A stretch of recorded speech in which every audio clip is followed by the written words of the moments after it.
right, so let's take a look at what's trending. Hi, Zinzi. Good morning. Your voice is back. It's coming back. All right, take a look at this. Yeah. We're going to talk about what happened yesterday and equally talk about what's happening in Nigeria. It's only fair enough. And then yesterday we were supposed to talk about the electronic ban, but time didn't allow. But I feel it's very important, especially after this incident. Then, Since you've been preaching, so you sound like a... Okay, just checking. Let's begin but with it's fine. You'll be just fine. Let's go to London, where the Westminster attack is what has happened. This is what we know so far. 5 people have died, 40 people have been injured. You take a look at this. This is the newspapers and what they're running with this morning. Now, this is what happened specifically. Imagine it in your head. The attacker drove a car along a pavement area in Westminster, of course, and stabbed one policeman.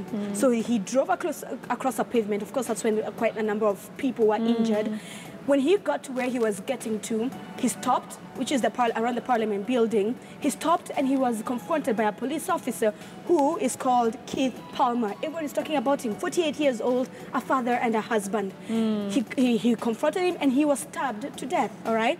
But later on, he was shot dead by police on the grounds around the Parliament building, around the Parliament area, where, of course, the session was going on. Now, of course, Theresa May, the Prime Minister of the UK, has come out to condemn the issue, or rather the attack, and she's called it sick and deprived, all right? And also on top of that, right, to kind of show solidarity with this, the Eiffel Tower went dark at midnight yesterday to pay homage. Of course, Donald Trump also and Theresa May talked about it, and we'll tell you why, especially after that electronic ban. But this is the police officer who was stabbed.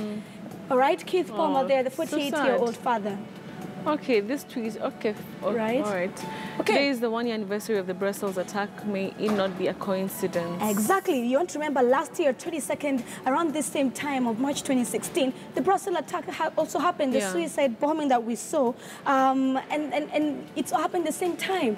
This is one of the beautiful photos online, I must say, that is, you know, paying homage to what happened. Okay, pray for London. Thoughts and prayers for our close friends in the UK. All right. Okay. It's really sad, though. It is. And as you've seen, the newspaper spreads from across London and what it is that they're talking about this morning. Let's see what also we have in regards to Westminster attack. Today's attacker was a coward, but so are the political elite who refuse to tackle the dire threat we face. Of course. And of course, Amina Mohammed, the CS of Foreign Affairs here in Kenya, also tweeted her thoughts. All right, our thoughts and prayers are with the victims, families and friends of the brutal terrorist attack in London. Okay, right. So that's the sad news that the world is waking up to this morning, if you hadn't known about it yesterday. But also, apart from London, another attack happened in Nigeria. It's only as important to talk about it if we're going to talk about what's happening in London, all right? Now, in Nigeria, it's a little bit different. It's not a terrorist attack, but rather the ethnic clashes that have sparked around Nigeria. Now, ever since these ethnic clashes began about 2 years ago, it has seen 300 people die. Now, the Fulani people are the ones who are behind this specific attack that we're talking about this morning. 17 gunmen are the ones that have killed women and children. Majority of that number consists of women and children. 17 gunmen. Exactly. However, local media reports are saying that that number is at 50. Of course, we cannot independently verify that, but also most media outlets will go with this number at 17. The Fulani gunmen are the ones who have killed 17 women and children in Nigeria. That's the ethnic clashes that have clouded Nigeria, all right? All right. Now let's move on to the electronic bans. If you travel a lot, you probably have heard of this. If not, don't worry, we got you. This is what has happened. America, as well as the UK, you know, they share intelligence and so forth. They have decided to ban electronics on airplanes from certain parts of the world. Take a look at this. The airlines that are affected. We have the Turkish Airlines. Many. I know, right? Atlas Global Airlines, Pegasus, Middle East Airlines, Egypt's Air, Royal Jordanian. Okay, so not too many affect us. And we'll take a look at more as we're heading over there. So the British government, for them, they announced that the attack is affecting Turkey, Lebanon, Jordan, Egypt, Tunisia, and Saudi Arabia. What you're seeing on your screen right now is now the airports that are affected. Okay, these were the airlines. The other screen that we were showing you earlier were the airports that were affected. So if you travel a lot, and especially when it comes to business and those ones who have medical conditions, which we'll talk about, you want to keep an eye on this. And these are just top of the 4 ones that we decided to go with randomly. About the ones, the airports that are affected are about 10 of them, but we decided to go with about this 4. So what's the reason behind that? Now, of course, they're saying that on top of that, the US is saying that bombs could be hidden inside electronic gadgets. So what can you and can you not carry? Take a look at this. The new cabin device rules. A smartphone, yes. Okay. Thank God. Larger device, more than 16 centimeters by 9.3, no. Tablet, no. Laptops, no. And actually, what if your phone is big? What happens if your phone is this big? You buy a smaller phone. What? Yeah, go and buy a smaller phone. First of all, why do you need a big phone? Why do you need a phone like this? Why do you need to talk like this? I never understand people who use that. I don't understand. Why do you guys do that? No. Have you met those people who do this? Yeah. Hello? I'm like, wow. I never get them also. All right, take a look at this. This is how the ban has affected very many people who travel. Would you love to read this one? I'm a manager at a global TVL agency in New York City, and passengers are paranoid about their valuable laptops with sensitive and proprietary info being stolen from checked baggage. Exactly. So a lot of people who work on flights for up to 16 hours are losing a lot of working time. Now, this is one of the messages that really caught my eye. Okay, my severely autistic sister is due to fly with my family back to the US in a couple of weeks, and she's heavily reliant on having a laptop with her. Now she'll have to endure 3 flights, including one that's 14 hours long, without the aid of her DVDs and video games that keep her emotionally problems relatively. Exactly. You want to remember people who suffer for the mental illness, autistic, it is very difficult for them to communicate and really form relationships. And if you're going to sit in a 16-hour flight, you really need that sort of help. So this ban is also a loss for businessmen, as well as you can see for those ones who need medical attention. And apparently the Department of Homeland Security said, and I quote, "This is a way of extremists seeking innovative methods when you talk about bombs being inserted inside devices." That's crazy. That is the reason. That's crazy. Exactly. But so you have that ban that has happened.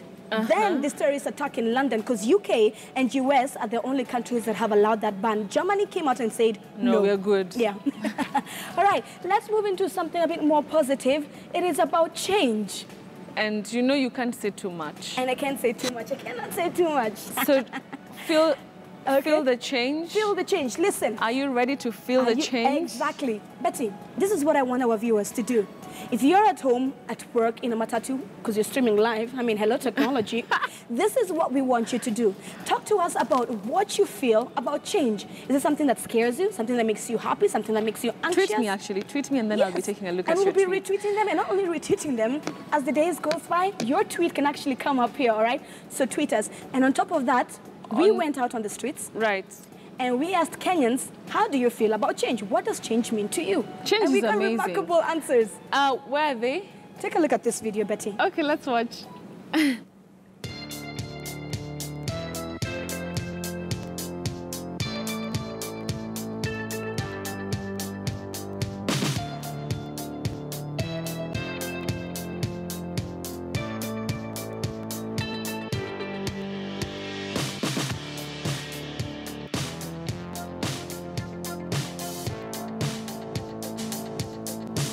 Wonderful.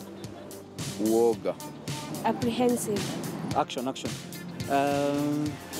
Tense. Fantastic. Excitement. The change is hard. Fresh. Anxious. Kutosheka. Robust. Bothered. Nervous. What was the question?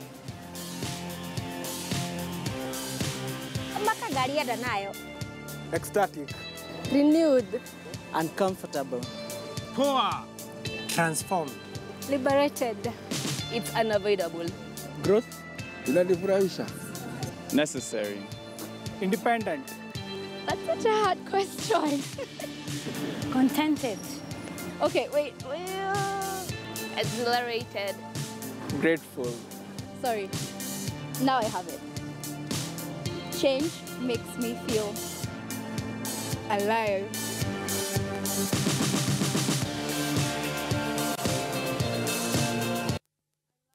I love it. I love it. I love it. So, Mia, what does change make you feel? How does change make you feel? It used to scare me. It really did used to scare me until around last year, 2016. It was a very growth period for me. What happened? I just So for me, change is now something that I actually look forward to. I actually accept it and I run with it. You know, there's a saying that says if you don't allow change to happen, it will still happen. So you might as well jump on that horse and ride it. Yeah. So you know, Betty, you and I have to tweet it. So we can get people to tweet about it. Of course, please, I want to know what you feel about change. I like what she said.